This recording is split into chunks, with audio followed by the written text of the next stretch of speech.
This is Jason Scott Talks His Way Out of It, a podcast about technology, history, and getting myself out of debt. Thanks to Daniel Boyd, William Hearn, and the hundreds of other supporters on Patreon and elsewhere who have been supporting me and helping me get out of debt. It's 1978 and I'm heading towards a commotion of kids on the patio in my neighborhood. They're all surrounding a piece of equipment that they're recording their voices with and then playing it back. It's a simple tape recorder, the kind with the 5 buttons, 2 of which are play and record, which you press at the same time, record your voice, stop, rewind, and listen to again. All the kids are playing with it, and they let me try. It's the first time, I think, that I was committing data to a recorded medium and then bringing it back. I hate my own voice, but I'm fascinated at this thing existing. It's something I really enjoy and I want to do more of it. 1981, I'm visiting Chris Buford. He is showing me how a modem works, that you can put your phone headset into a cradle, call a number, and get information back. My first thought is that I want to do this all the time, and I want all of the information that can come at me at 300 baud. 1985, I'm going through a bunch of floppy disks.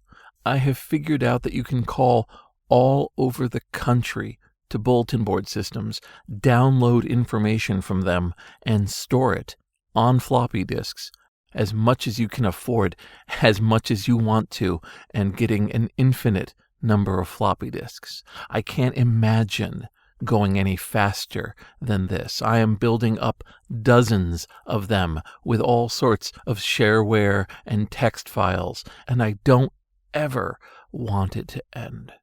1988, I have set up my own bulletin board system. It has an incredible amount of information available to it, and it can store up to 10 megabytes on 2 different 5 megabyte hard drives that my father has gotten me. It's incredibly expensive, but it's worth it.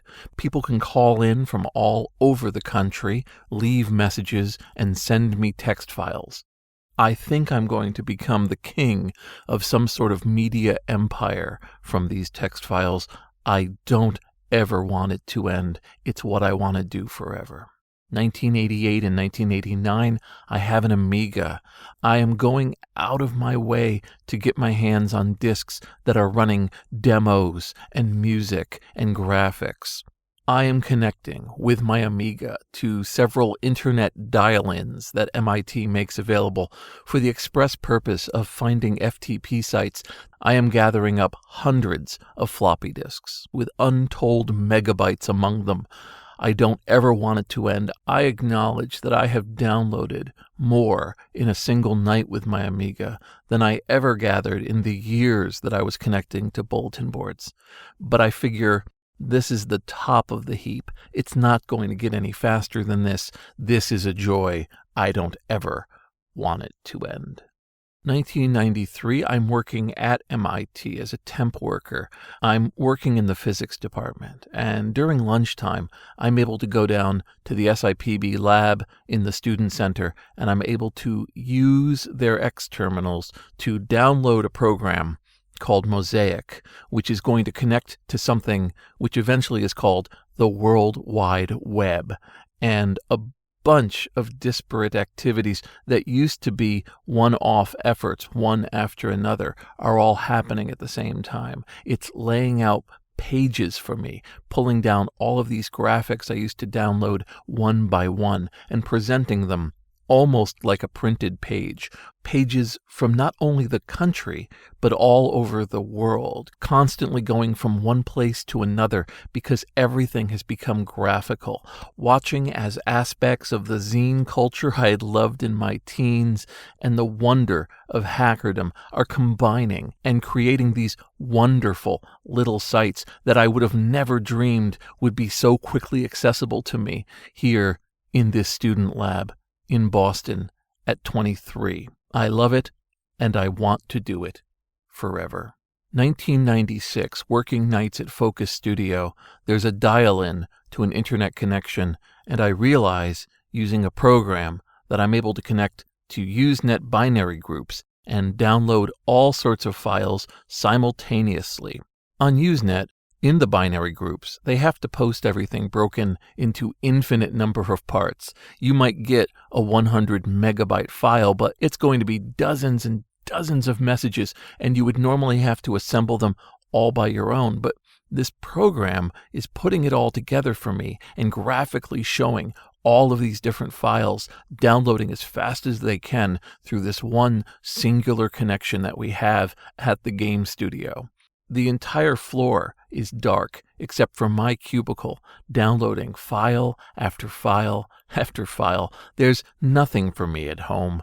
Everything is online. This is where I want to be. It's midnight. I know I need to get home soon, but I'm enjoying it. I never want it to stop. I want it to go on and on. I want it to last forever. 1999, I'm working at the hosting company. It's on a river that I never see, up in a town that I never visit. I am at my cubicle. I love it so much. I'm just sitting there downloading things through multiple T3 lines directly to my machine into my Sun workstation, where I'm writing them out on CD-ROMs and building huge binders of information pulled from all over the internet. I own hundreds of audio CDs, but I've discovered a program which I can put into the Sun workstations that aren't being used and have it rip MP3s out of them. This program can turn an audio CD into a series of MP3s in about 7 to 15 minutes. And by running around through all of the dormant workstations, I'm running an entire operation myself, turning hundreds of these MP3s that were previously in massive boxes in my house into a file system. I'm also a little scared.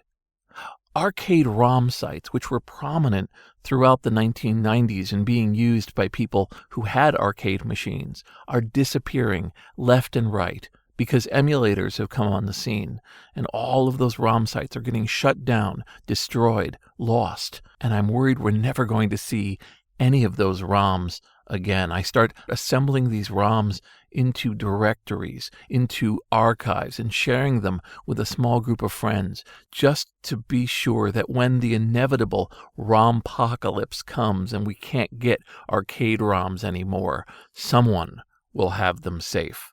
I think I'm being very brave and very forward-looking. I am now unquestionably the caretaker of a massive mountain of data running into the gigabytes. It's never been this much before. It probably will never be this much again. I never want it to end. I want it to last forever. 2006, I am very worried about podcasts.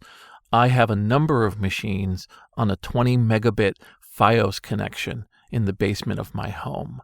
I've set up servers both as web servers and to be able to pull things off of the internet. I have set up a custom machine that does nothing but download every podcast, every RSS feed I can possibly find. I'm storing them on 250 gigabyte hard drives, things I couldn't possibly have ever thought would exist in the 1990s. I'm buying them for just $200 a piece.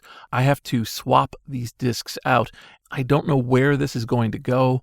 I don't know what's going to happen. But just like my ROM collection, my Amiga collection, my text files, I don't want to lose them. If I just take a little time now and make them available, I'm going to be able to keep them forever. 2009. I'm unemployed. I'm divorced. I've moved in with my brother, and I've convinced him to let me put a shipping container in the backyard. It's going to hold everything I've been collecting up to that point. Paper, computers, media of all sorts. I'm going to keep it in a way that's going to be safe, forward-looking, and to ensure I can refer to it. Within a couple years, I've completely filled this shipping container. It's very hard to get into, but at least I know it didn't get thrown out. It didn't get lost. I'm finishing up a documentary, my second. I've traveled all over the country twice, going on the search for stories, for putting things together, for talking to folks about how their lives were, and then cutting it up in a way that tells a narrative. I love doing it. I want to do nothing else. I'm going to become a nomad that tells the story of the world while also keeping a warehouse of physical material that I'll be able to refer to. It's going to be a great life, and I want it to last forever. It's 2016. I've been working at the Internet Archive for 5 years. It's essentially infinite bandwidth, essentially infinite disk space. I'm famous, literally famous, for downloading, for the amount of data that I bring in or push out through the Internet Archive. I'm a significant percentage of the data coming in because I have inspired in some way an army of volunteers to help download as much of the internet as possible and put it up on the Internet Archive. It feels like my entire life has been building to this moment, that I have discovered a groove I will never get out of, and that things will only climb higher and higher, never to end, always to be. I get an email from somebody who has been living in an apartment in San Francisco. The owner of the building lived in the first apartment and rented the rest out. He's died. The building has gone to his family. And this resident, this tenant, has found that there were entire boxes and bags of CD-ROMs that this owner had, and they're in the basement. He sends me a picture. They're dusty. They're left off in a corner. They look almost like laundry. He explains to me these are thousands of CD-ROMs.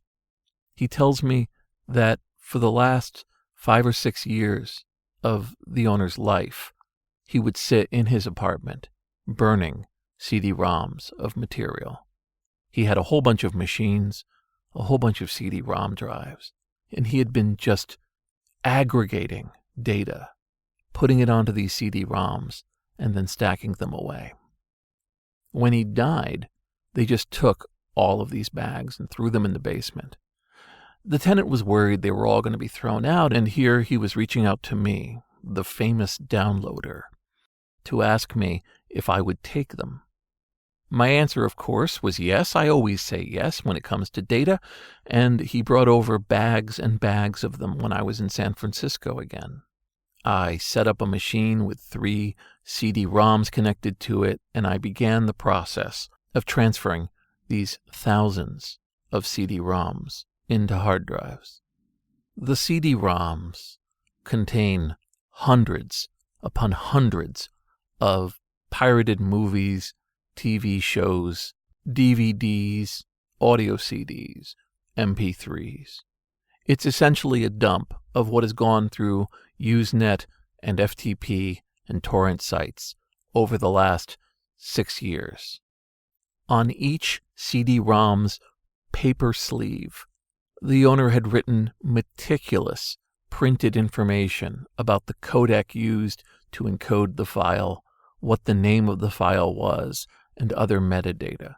He had written easily a paragraph on the back of each CD-ROM sleeve and done it for thousands of them, day after day, month after month, year after year, until finally he had died and his total output of his later life ended up in the basement of the house he owned. I transferred them all onto hard drives, knowing full well that everything he had downloaded was either out of date or redundant. And I reached out on Twitter asking if anybody wanted any of this. I got contacted by a young man in Santa Cruz, and after some arrangements, I drove down with multiple boxes to his mother's consignment store, where I handed over a whole bunch of the CDs, and he explained to me that his idea was he was going to take them and turn them into some sort of art, either break them up and restitch them into a sort of marble or mosaic pattern and create something new from them, something exciting.